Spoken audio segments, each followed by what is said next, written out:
maybe. And if you know me, you know that I'm always trying to learn how I can make use of my homestead to the best of its ability and the best of my ability.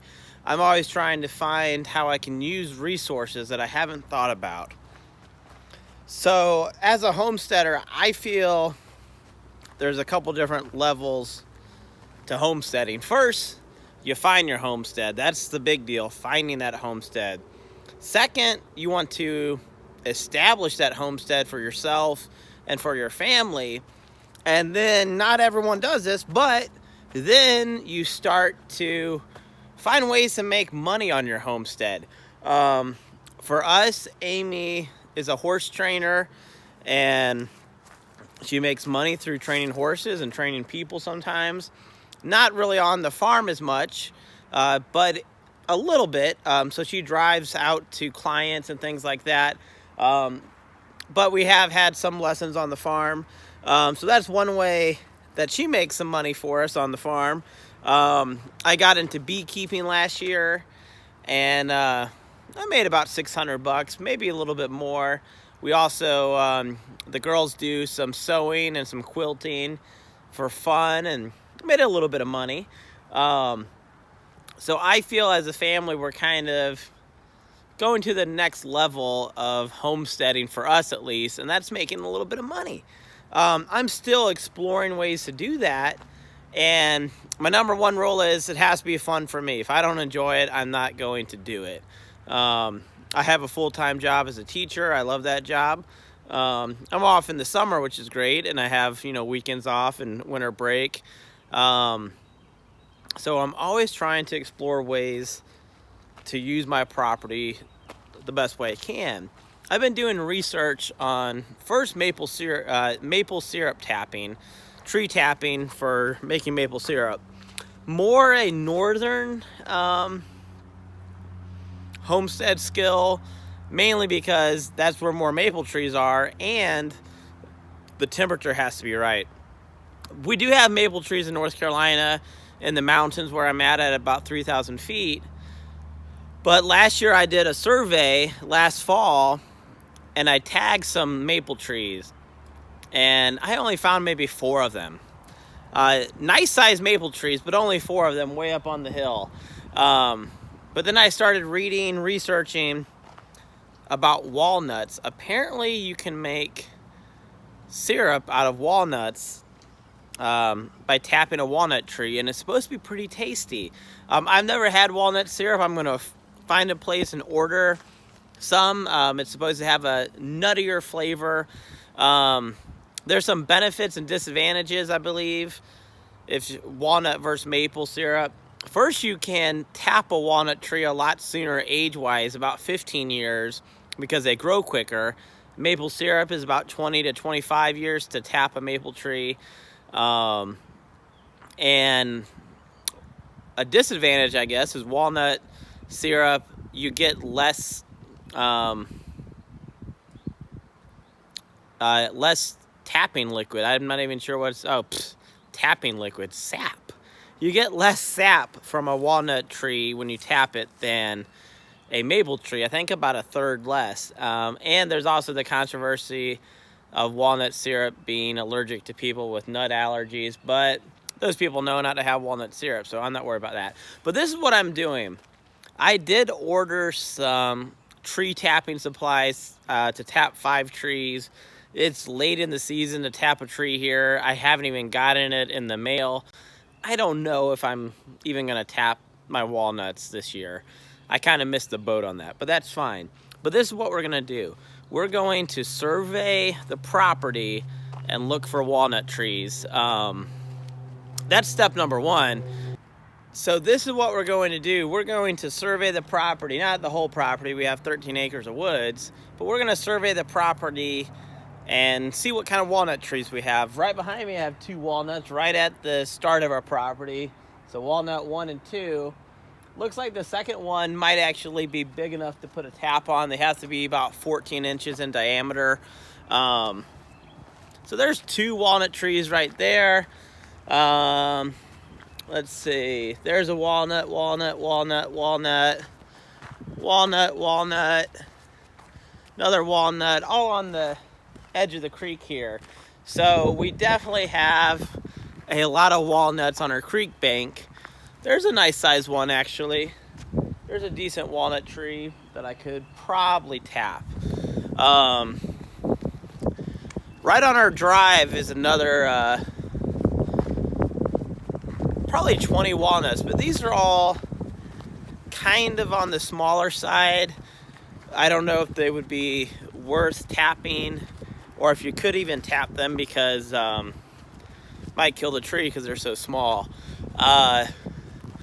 So lots of walnuts here, but I think again these walnuts are a little bit on the small side.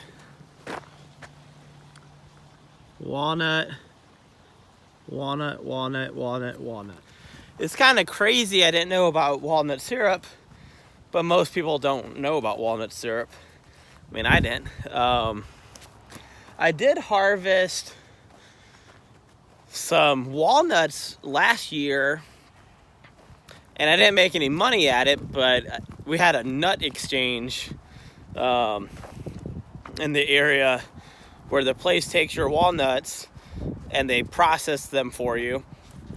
And in return, they take 40% of the walnuts and you get the other 60, but they're processed. So I have a big bucket of walnuts. My front pasture is a more or less a walnut orchard. So let's check it out. Walnut, walnut, walnut, walnut, walnut, walnut, walnut, walnut, walnut, walnut. So again, there's probably 15 walnut trees on the edge of our riding ring. Walnut, walnut, walnut, walnut, walnut, walnut. Most of those look to be a pretty decent size, 14 inches at least. So I don't know what we're at, like 30 walnuts right now, 40 maybe. We're going over to the fainting goats, and even inside the fainting goat pen are 3 walnuts. There's a walnut, there's a decent sized walnut. Walnut on the other side of the fence are maybe 5 more decent sized walnut trees. There's our goats. I'm walking towards probably the biggest walnut on our property. Here's a walnut that I think is a good enough size to tap. Literally, I walk by this tree every day when I feed the goats. Here's another walnut right there. That looks like a good tapping size. Our treehouse has been in a couple videos, and probably our biggest walnut on the property. Treehouse needs to be fixed up a little bit. But as I walk away, you'll see how big this tree is. It's beautiful in the summer. You can sit underneath it, take a nap. Nice and shady. I've honestly have so many walnuts that I've used them for firewood. Even though I know it's a valuable tree, I just have so many of them. Sometimes a walnut tree has to go to make room for something else. Sometimes it's just a tree that's there because I got so many of them. This walnut tree is like 20 feet outside her door. Rowan has her swings on it. So this is a nice sized walnut right behind me. I could definitely put a couple taps in that tree. Let's go ahead and check out the back pasture. I'm not gonna walk up there, but let's just see if we got any walnuts in the back. We do. That's not a walnut, that's a locust, but that's a walnut. Walnut, walnut, tons of walnuts in the back.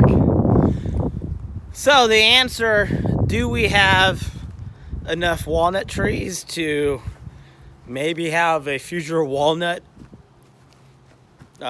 syrup farm? I think the answer is yes, but I also know that that's a lot of work, but I'm not saying I don't want to do it. I just have to see if I had the time to do it. And again, I've never tapped a maple tree or a walnut tree. So my first step is to make my own walnut syrup and to taste some walnut syrup. If I can, I'm gonna try to tap trees next week. We're supposed to be getting a cold spell where it's only gonna be in the 30s. If I can't do that, I'm gonna order some walnut syrup and just see what it tastes like. A lot of people say it tastes better than maple syrup. I'm not trying to insult my northern friends. Maple syrup is delicious, but maybe walnut syrup is better. I don't know. If you've ever had walnut syrup, or if you've made walnut syrup before, please tell me what you think. I'm really excited to try this. It may be too late this year. I'm just gonna have to see what happens. So thanks for joining us, and keep on homesteading.